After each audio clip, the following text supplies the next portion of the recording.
안녕하세요. 음악이 영화를 만났을 때 진행의 JR입니다. 언제부터 육아가 엄마의 독박이어야 했을까요?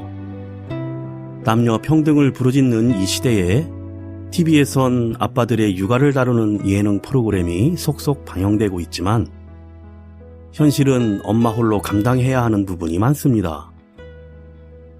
육아와 가사를 전담하는 전업주부가 워킹맘보다 우울증을 겪는 경우가 많다는 연구 결과가 나왔다고 합니다.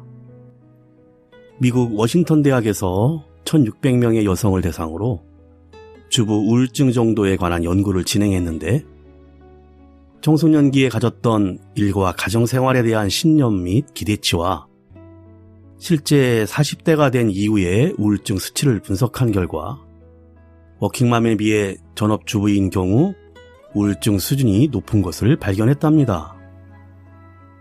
전업주부가 우울증을 느끼는 정도가 높은 이유는 직장에 다니고 싶어도 예상 수입에 비해 아기를 위탁하는 비용이 커서 집안일을 계속 해야만 하기 때문에 나타났는데 밖에서 일하는 것이 여성들의 정신건강에 도움이 된다는 것입니다.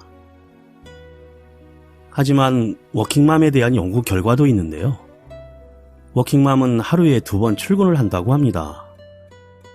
회사로 1번 출근하고 퇴근 후에는 집으로 다시 출근하고 분초를 쪼개 쓰는 워킹맘의 일상은 출산 후에 복직을 앞두고 낮 시간에 아이를 어디에 맡길까 고민하고 갓 복직해 회사 생활과 육아를 병행하며 딜레마에 부딪히고 점차 적응해 나가며 자신만의 육아 비법을 터득해 나가야 하는 슈퍼맘 콤플렉스로 10명 중 9명이 우울증을 겪는 것으로 나타났는데 일과 가정생활 모두를 성공적으로 수행할 수 있다고 생각하기 때문에 예상이 빗나갈 경우 낙담과 좌절감을 더 많이 느끼게 된다는 것입니다.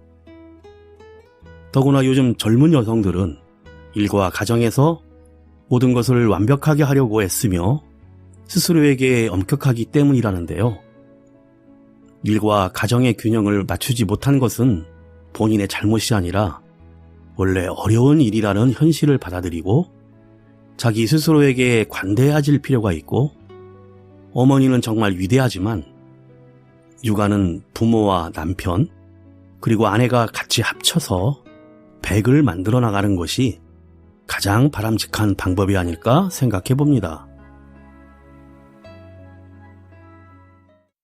음악이 영화를 만났을 때 1982년 봄에 태어나 누군가의 딸이자 아내, 친구이자 엄마로 2019년 오늘을 살아가는 지영은 때론 어딘가 갇힌 듯 답답하기도 하지만 남편 대현과 사랑스러운 딸, 그리고 자주 만나지 못해도 항상 든든한 가족들이 지영에겐 큰 힘입니다. 하지만 언젠가부터 마치 다른 사람이 빙의된 것처럼 말하는 병을 얻게 된 지영에게 대현은 아내가 상처를 입을까 두려워 그 사실을 털어놓지 못하고 지영은 이런 대현에게 언제나 괜찮다라며 웃어 보이기만 합니다. 먼저 이 영화의 엔딩 OST로 나왔던 음악 듣고 이야기 시작합니다. 싱어송라이터 헨이 부릅니다. 흔들흔들. 깊게 뿌리 내린 내 맘에 작은 바람이 불 때면 난 자신하네 나에게 흔들리지 않으면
네가 알 수 없게 내 맘을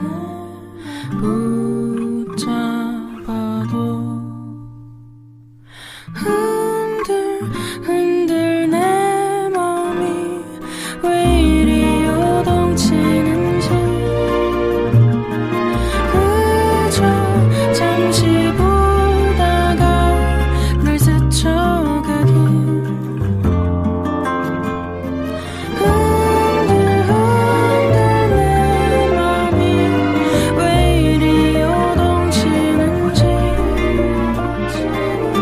그저 잠시 보다가 날 스쳐가길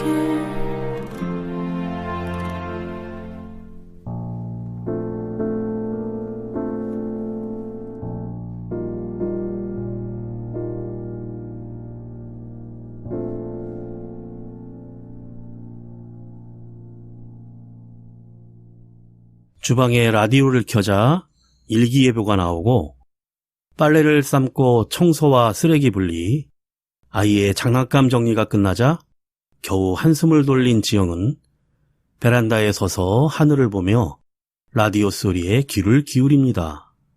딸 아영이 엄마를 부르자 미소를 머금고 뒤돌아보며 82년생 김지영 영화가 시작됩니다. 남편 대현은 정신과 의사와 상담을 하고 있는데 아내 지영의 상태를 알고 싶다며 핸드폰에 동영상을 보여줍니다. 놀이터에서 딸 아영을 유모차에 태우고 벤치에 앉아 커피를 마시며 한가로움을 즐기는 지영은 주변 회사원들이 얘기를 나누는 소리를 듣게 됩니다. 남편이 벌어다주는 돈으로 편하게 커피나 마시고 싶다며 지영을 비난하는 말을 합니다. 이를 듣고 지영은 황급히 유모차를 밀고 집으로 들어갑니다. 지영은 징징대는 딸에게 감기약을 먹이고 목욕을 시켜주다 남편 대현이 들어오는 소리를 듣고 반가워합니다.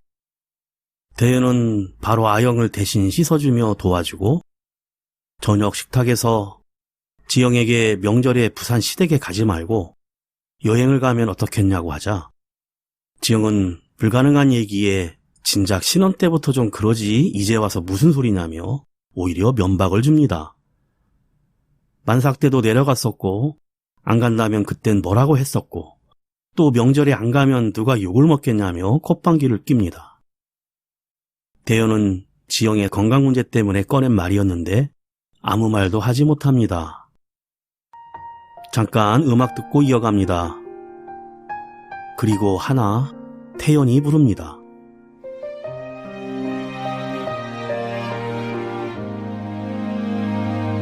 쉽게 상처받고 쉽게 눈물 나고 쉽게 아프던 날 기억하나요?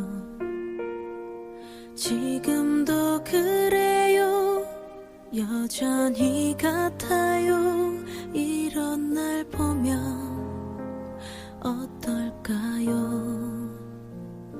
쉽게 돌아서도 쉽게 멀어져도 쉽게 잊지 못할 그댈 알아요. 여전히 이런 날 아직도 이런 나를 본다면 바보라 하겠죠. 원하고 원해요. 그리고 하나 아프고 아파도 그래도 한번 닳고 달아진대도 눈물이 마르지 않아도 처음으로 돌아갈 수 있다면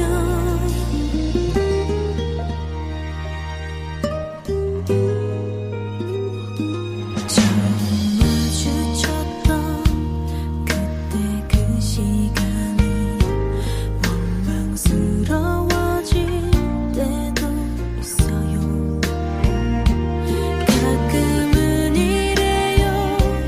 그리움조차 허락 안 되면 숨도 못 쉬면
설 명절 부산 시댁에서 제사 음식을 차리느라 부엌에서 지영은 쉴 틈이 없습니다.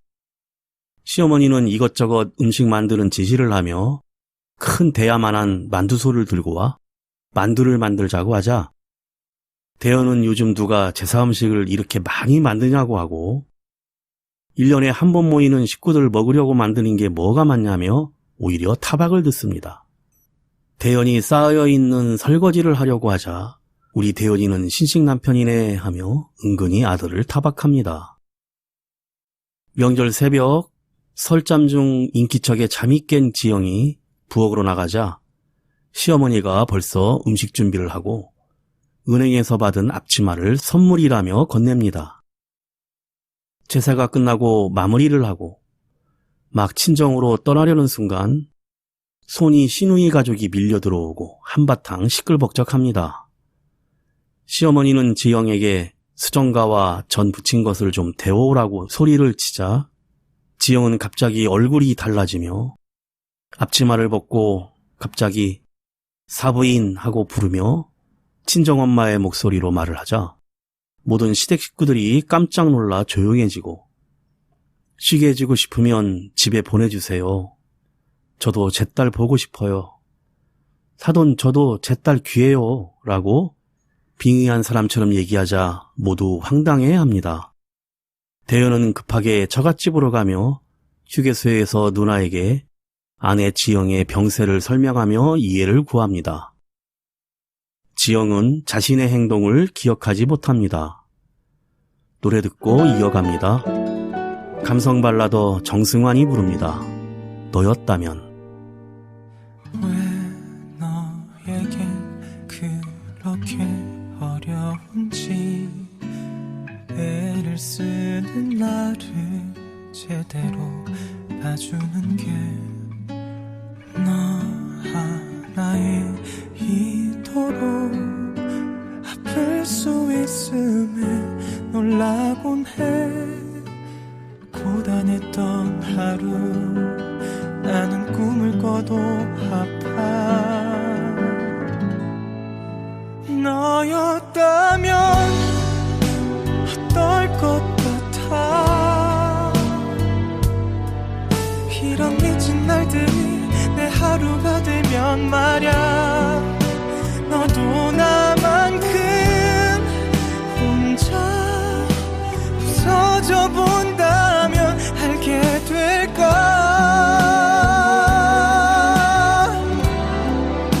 가슴이 터질 듯 날 가득 채운 통증과 얼마나 너를 원하고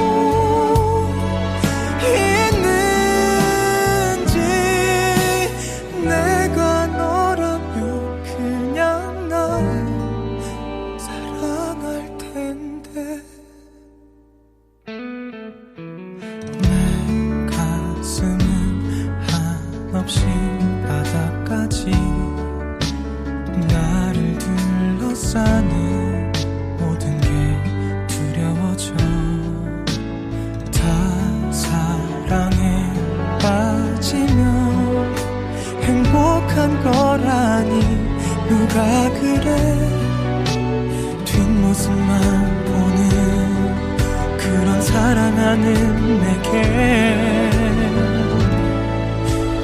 너였다면 어떨 것 같아. 이런 미친 날들이 내 하루가 되면 말야 너도 나만큼 혼자 부서져 본다면 알게 될까.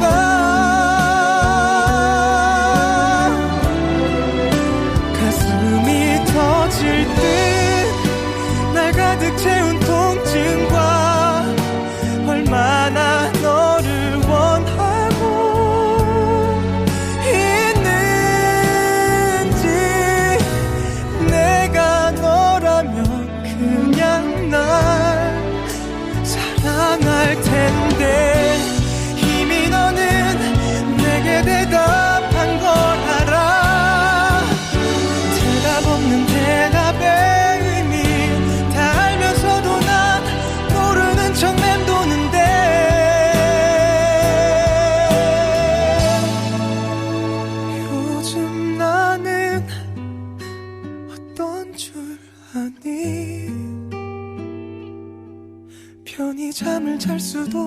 뭘 삼켜낼 수도 없어.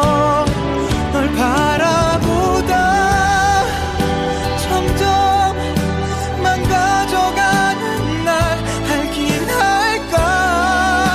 죽을 것 같아도 넌 내게 올 일 없대도 딴 곳만 보는 너란 걸 알아도 그런 너를 난 놓을 수 없을 것 같아.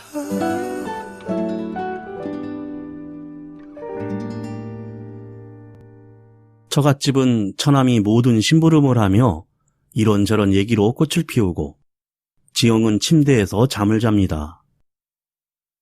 꿈속에서 지영의 어린 시절 세계 여러 나라로 여행하려 했던 기억과 친정엄마가 시할머니에게 시집살이로 힘들어하는 장면을 꿈으로 꿉니다. 잠에서 깬 지영은 현실 감각이 떨어지고 아빠가 영국 출장에서 남동생 지석을 위해 사온 만년필을 10년에 걸쳐 졸라서 빼앗았기에 꼭 붙잡고 놓지 않습니다. 평상으로 돌아온 지영은 시댁에서 왜 음식을 싸주지 않았는지 기억이 나지 않는다고 궁금해하고 대연은 산후 건망증이 있을 수 있으니 정신상담을 해보면 어떠냐고 슬쩍 얘기하지만 지영은 괜찮다고 하며 그럼 한번 가볼까라며 지나치듯 이야기합니다. 대연은 지영을 꼭 안아주고 문을 나섭니다. 동네 슈퍼 앞에서 새내기 아가씨가 출근하는 모습을 보며 지영은 자신이 결혼 전 직장 생활을 했던 과거로의 여행을 떠납니다. 직장에서는 결혼하면 퇴직해야 하는 분위기에 회의 시간에는 여직원들이 불이 나게 커피를 준비합니다. 회의에서 이사가 워킹맘에 대해 폄하하는 말을 하자 여자인 김 팀장이 한마디 강하게 견제를 하고 누구 못지않는 업무 능력에 여러 남녀 직원들이 존경의 말을 주고받습니다. 그리고 지영을 따로 부른 김 팀장은 기획안이 아주 좋다며 칭찬을 하고 지영은 저도 팀장님처럼 결혼하고 나서 아이 낳더라도 팀장님을 모델로 잘 나갈 수 있다고 자신만만해합니다. 아영이의 어린이집에서 만난 전업주부의 모임에 참석도 해보지만 자기와는 맞질 않고 지영은 아르바이트 자리를 구하러 다닙니다. 하지만 그것도 만만치 않고 그러던 중 직장 동료로부터 김 팀장이 진급 때문에 회사를 그만두고 독립했다는 말과 한번 연락해보란 말을 듣습니다. 추억의 가요 한 곡 듣고 쉬어갑니다. 찬바람이 불면 김지연입니다.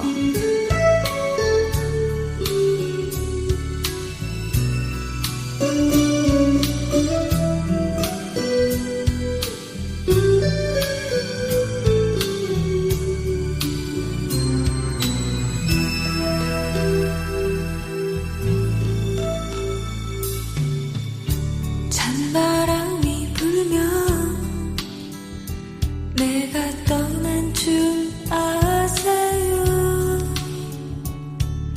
스쳐가는 바람 뒤로 그리움만 남긴 채 낙엽이 지면 내가 떠난 줄 아세요. 떨어지는 낙엽 위에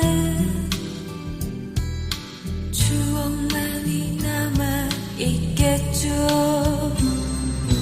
한때는 내 어린 마음 흔들어주던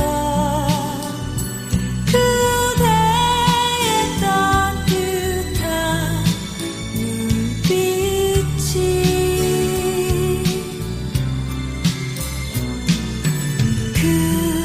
그렇게도 차가우게 변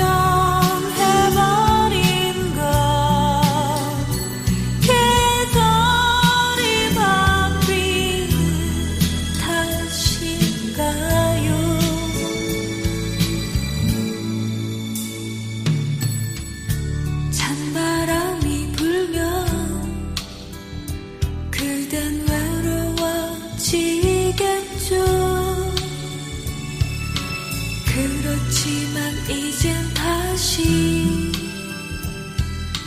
나를 생각하지 말아요.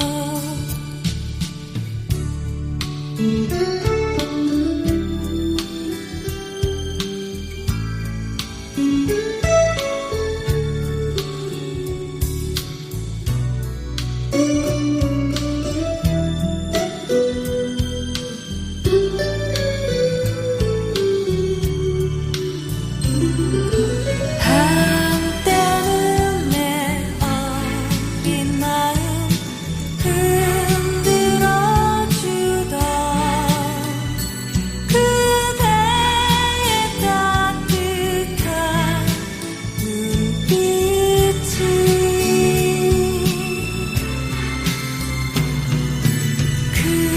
그렇게도 차가우게 변해버린 것 계절이 바뀐 탓일까요?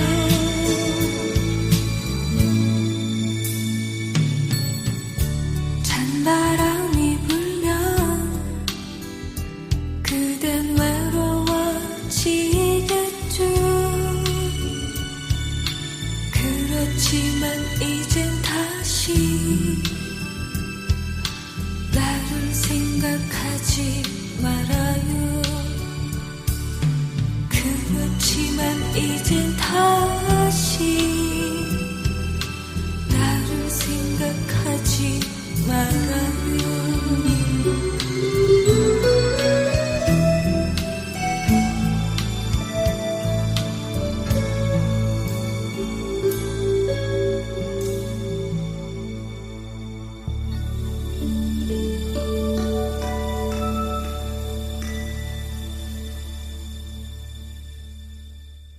남편 대현은 아내 지영의 주부 우울증에 대해 고민하고 인터넷 검색이나 여러 사람들에게 조언을 듣는데 동료들은 미친 여자 운운하며 정신질환에 대한 편견을 늘어놓기에 지영에게 정신병이란 사실을 얘기하기가 더욱 힘들어집니다.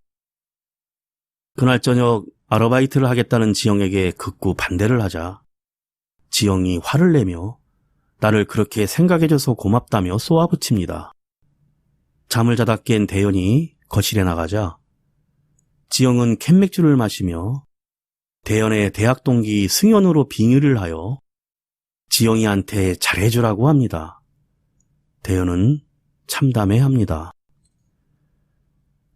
다음날 술을 마신 사실조차 기억 못하는 지영에게 대현은 정신과 상담을 꼭 하라고 부탁을 하고 정신과 병동에서 기다리던 지영은 친정엄마에게 전화를 하지만 식당 손님이 많은 시간이라 통화도 못하고 끊고 병원 검사비를 물어보고 그냥 집으로 와버립니다. 무료하게 공원에서 딸과 산책하며 여러 생각에 잠기다가 옛날 김 팀장의 연락처를 수소문하여 문자를 보냅니다.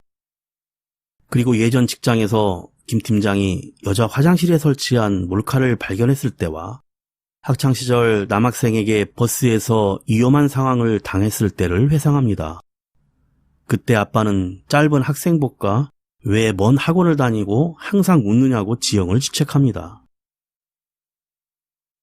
얼마 후 대현은 시어머니에게 지영의 상태를 설명하고 안타까운 시어머니는 한약 한 제를 지어 보내겠다며 전화를 하고 부산으로 돌아갑니다.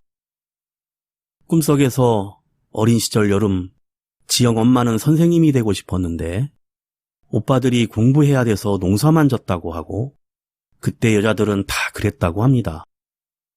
장면이 바뀌어 대현의 직장에서 성희롱에 대한 강의를 하고 직원들이 커피를 마시며 자신의 가치관과 육아 휴직에 따른 불이익에 대해 이야기합니다. 지영은 친정엄마 생일 모임에 참여합니다.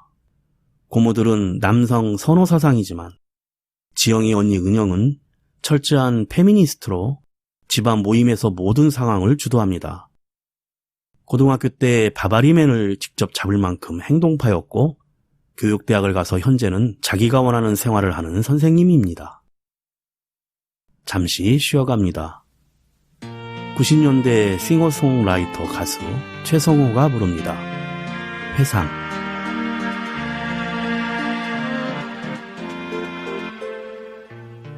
바람이 몹시 불던 날이었지. 그녀는 조그만 손을 흔들고 어색한 미소를 지으면서 나의 눈을 보았지. 하지만 붙잡을 수는 없었어. 지금은 후회를 하고 있지만 멀어져가는 뒷모습 보면서 두려움도 느꼈지. 나는 가슴 아팠어. 때론 눈물도 흘렸지.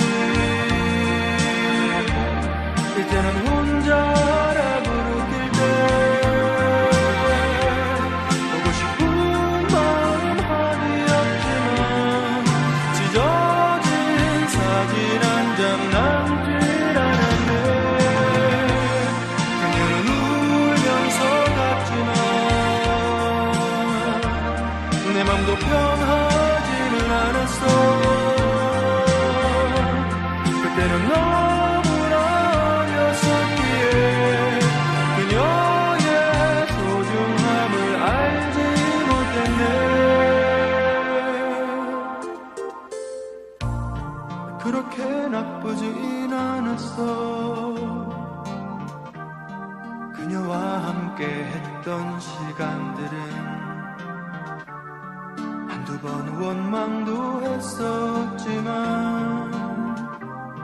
좋은 사람이었어.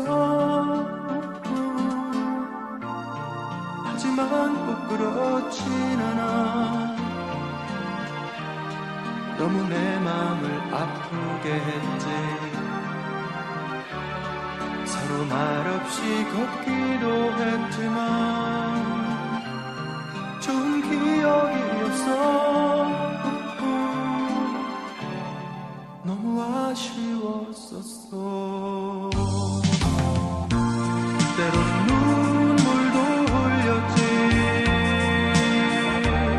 이제는 혼자라고 느낄 때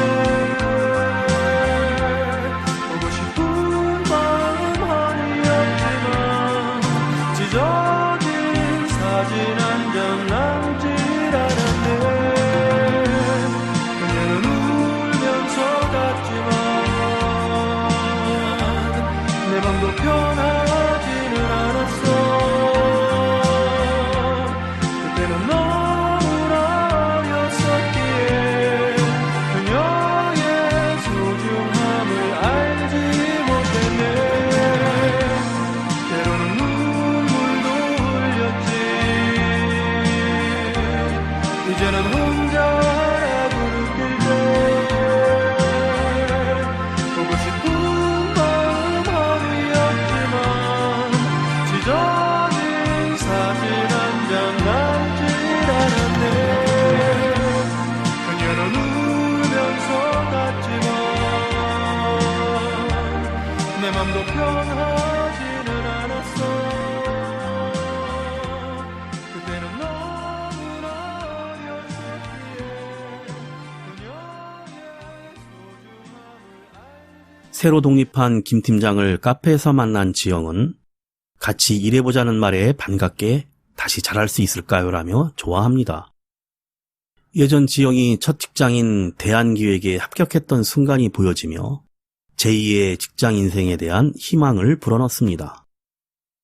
그날 저녁 남편 대현이 퇴근하자 파티를 준비하고 놀란 대현과 함께 아영이를 맡길 아이 돌보미에 대해 고민을 합니다. 남편 대현은 자신이 육아휴직을 해서라도 도와주겠다고 합니다. 하지만 사방천지로 아이 돌보미를 구하러 다니느라 전단지를 붙이며 뛰어다니고 시어머니가 보낸 보약을 받자 반가운 마음에 보약 먹고 힘내서 직장생활 잘하겠다고 실수로 말을 하고 시어머니는 깜짝 놀라 사돈인 친정엄마에게 직장 생활이 문제가 아니라 지영이 정신병을 앓고 있다는 사실을 알려줍니다. 친정엄마는 처음에는 지영이도 배울 만큼 배웠고 직장 생활을 할 수 있는 거 아니냐고 하다가 정신병이란 말에 힘들어합니다. 집 앞에서 만난 대영과 장모는 지영이 소파에 앉아 있는 모습을 맞이합니다. 엄마는 지영에게 근처로 이사와서 너를 도와줄 테니 걱정하지 말고 너 하고 싶은 거 하라고 합니다. 순간 지영은 미숙아라고 부르자 친정엄마는 발을 멈추고 외할머니로 빙의한 지영이 네가 청계천 미신공장에서 오빠들을 위해 고생하다 손을 다쳤는데 너를 위해 아무것도 해주지 못해 미안하다고 오열을 합니다. 친정엄마도 지영을 끌어안고 내 새끼가 왜 이렇게 됐냐며 울부짖습니다. 음악 듣고 이어갑니다. 코끝의 겨울, 어반자파카가 부릅니다.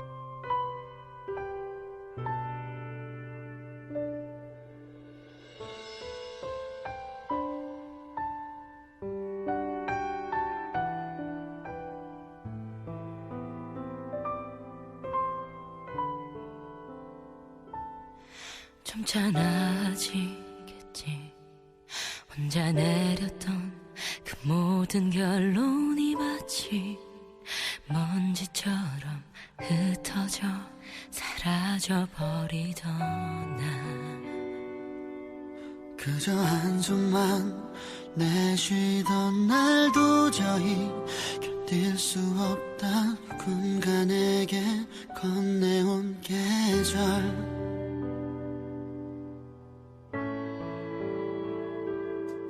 코끝에 먼저 와버린 차가운 겨울 내내 오지 않게 기도해도 이제 무색해져버린 따뜻한 내 두 손 다시 어디론가 가야 하는 나. 길이 있기만을 바라며 두 손으로 훔쳐낸 눈물. 어지러운 공기나 숨이 막혀 가만히 두 눈을 다시 감고 내일이 오길 기도해본다. 냉정한 공기가 다시 겨울을 내게 건넨다.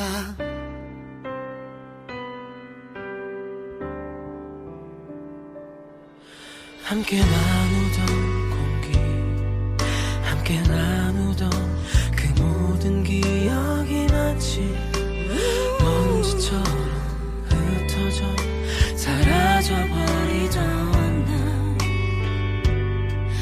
붉어진 눈으로 거리를 헤매던 난 도저히 견딜 수 없다. 누군가 내게 건네온 이별. 코끝에 먼저 와버린 차가운 겨울 내내 오지 않게 기도해도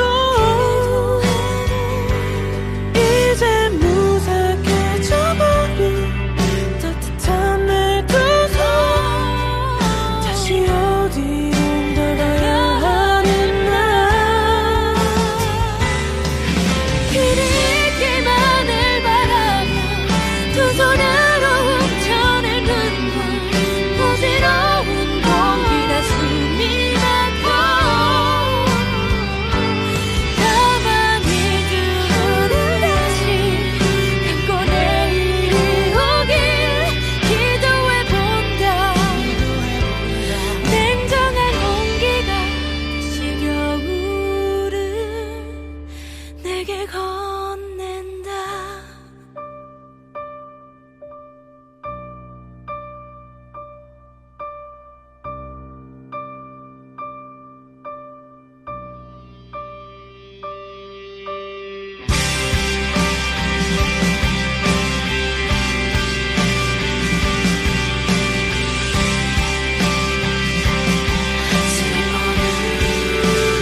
지영의 친정집.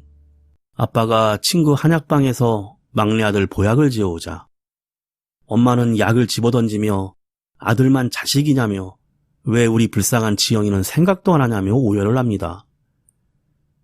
새로 회사 가는 것을 보류하고 있는 지영은 남편 대영과 오랜만에 얘기를 나눕니다.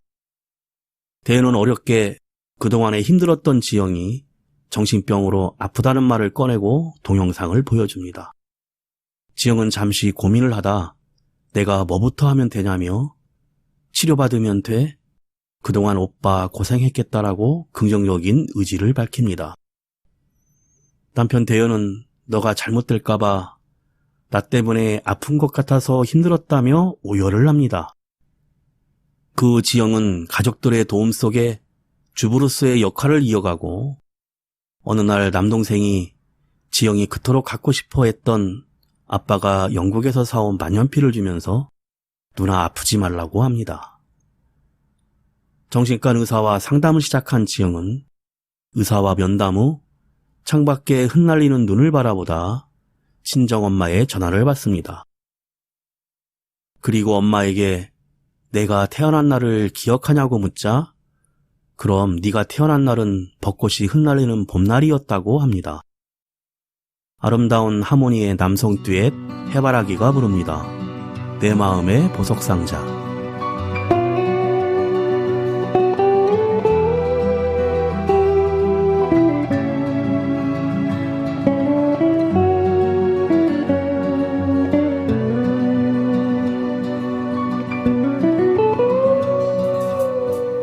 난 알고 있는데 우리는 사랑하고 있다는 것을 우린 알고 있었지 서로를 가슴 깊이 사랑한다는 것을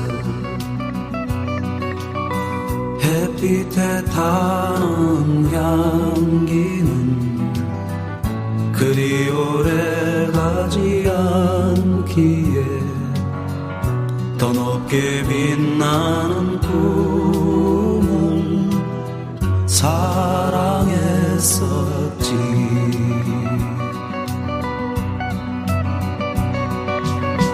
가고 싶어 갈 수 없고 보고 싶어 볼 수 없는 영혼 속에서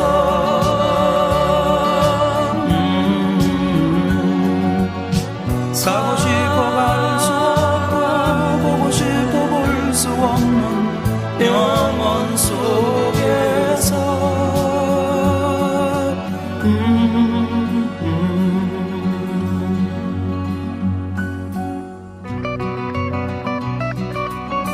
우리의 사랑은 이렇게 아무도 모르고 있는 것 같아. 잊어야만 하는 그 순간까지 널 사랑하고 싶어.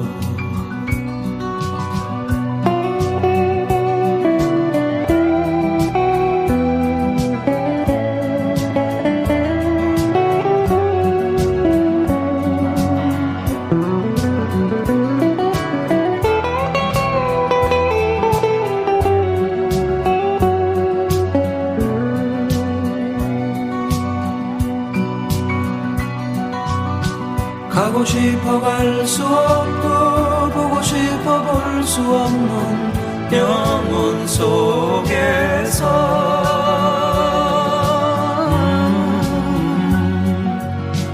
가고 싶어 갈 수 없고 보고 싶어 볼 수 없는 영혼 속에서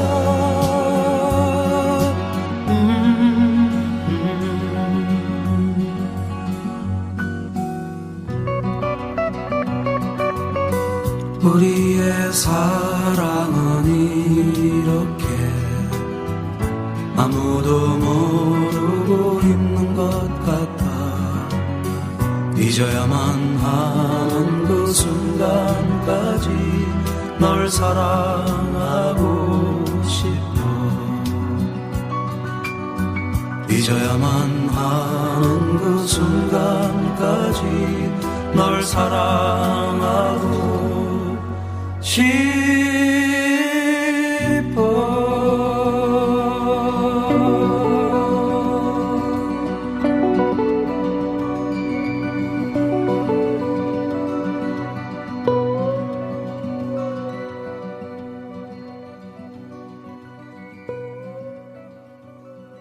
전 직장의 상사 김 팀장의 회사에 방문한 지영은 출근할 수 없겠다고 하고 저 정신과 다닌다고 당당하게 얘기하며 일할 만큼 나으면 그때 연락하겠다고 합니다. 지영은 누군가의 엄마, 누군가의 아내로 또 어떤 때는 갇혀있는 것 같은 느낌인 자신의 이야기를 글로 써보기로 합니다. 첫 줄에 쓰는 단어는 김지영으로 시작합니다. 그리고 이젠 아이와 함께 커피숍에서 컵을 떨어뜨리는 일이 있었는데 아이고 맘충이네 하고 비난한 젊은 남자에게 당당하게 왜 나를 모르면서 함부로 비난하냐고 따지는 자신을 발견하게 됩니다. 여전히 징징대는 아영이와 길거리에서 힘들지만 그래도 지금은 나쁘지 않은 기분을 느낍니다. 남편 대영과 봄 기운을 느끼는 거리에서 팔짱을 끼고 걸어가기도 하고 커튼을 젖히고 노을을 바라보며 평온함도 즐깁니다. 자상한 남편 대현은 육아휴직으로 딸 아영과 놀이터에서 함께 놀아주고 지영은 우편함에서 자신이 쓴 여자아이는 자라서라는 글이 실린 잡지를 뜯어보며 행복해합니다. 여기에 자신감을 얻은 지영은 82년생 김지영이란 책을 씁니다. 1982년 4월 1일 서울의 한 산부인과에서 키 50cm, 몸무게 2.9kg으로 태어났습니다. 란 독백과 함께 영화가 끝나게 됩니다.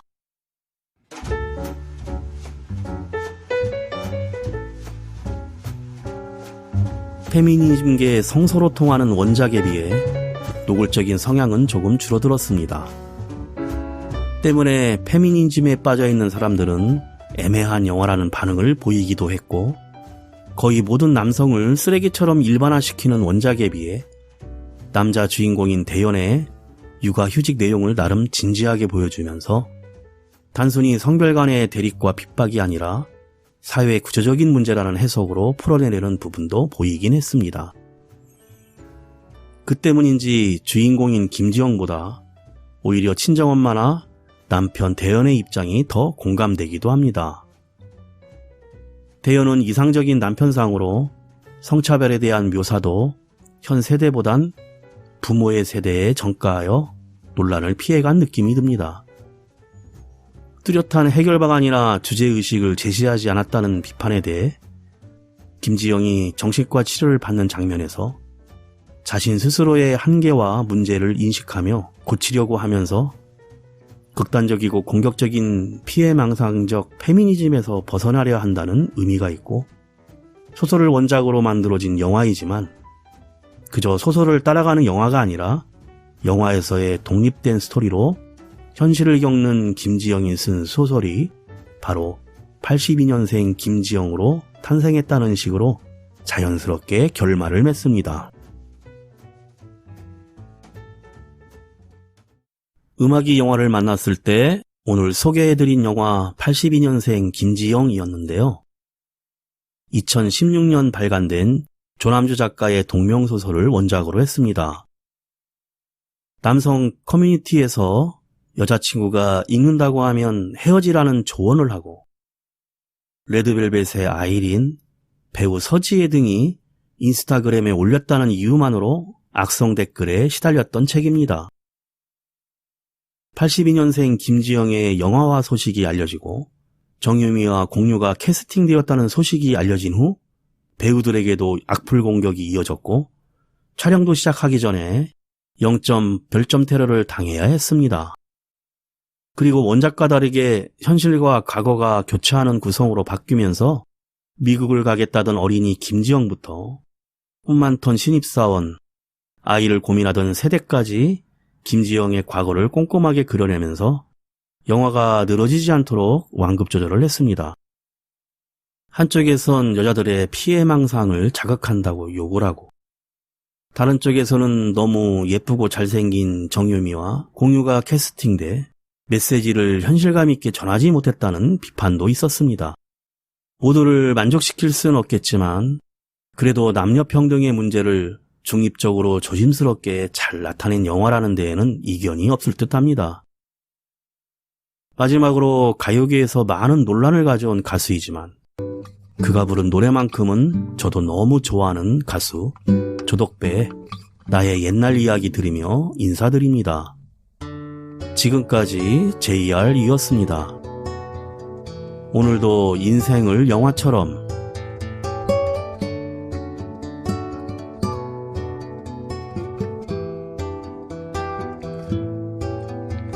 쓸쓸하던 그 골목을 당신은 기억하십니까? 지금도 난 기억합니다. 사랑한다 말 못하고 애태우던 그날들을 당신은 알고 있었습니까? 철없었던 지난날에 아름답던 그 밤들을 아직도 난 사랑합니다. 철없던 사람아, 그대는 나의 모든 것을 아시려 하나. 무정한 사람아, 수줍어서 말 못했나. 내가 싫어 말 안 했나. 지금도 난 알 수 없어요. 이 노래를 듣는다면 나에게로 와줘. 그대여 난 기다립니다. 무정한 사람아, 이 밤도 나의 모든 것을 아시려 하나. 철없던 사람아, 오늘 밤도 내일 밤도 그리고 그 다음 밤도 영원히 난 기다립니다.